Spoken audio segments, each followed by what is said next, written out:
فالحمد لله هو شكر لله على نعمه التي لا تعد ولا تحصى. وكم من قلب ضاق ثم انشرح بفضل الله ورحمته، وكم من شخص كان في أشد المحن ففتح الله له أبواب الأمل وملأ قلبه بالسكينة.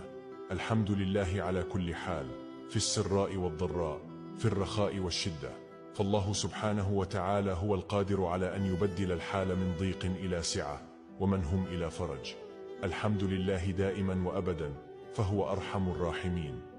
كن صبورا في كل شيء، حتى في لحظات الألم والوجع، فإن الصبر هو مفتاح الفرج.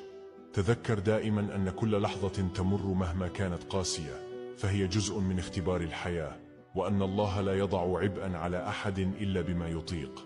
فإذا ضاقت بك الدنيا واشتد الألم، تذكر أن رحمة الله أوسع من كل شيء، وأنه في كل لحظة قد يفتح لك أبوابا من الفرج لا تتوقعها. قل دائما الحمد لله، لأنه في هذا الذكر الطيب تتجدد الطمأنينة في القلب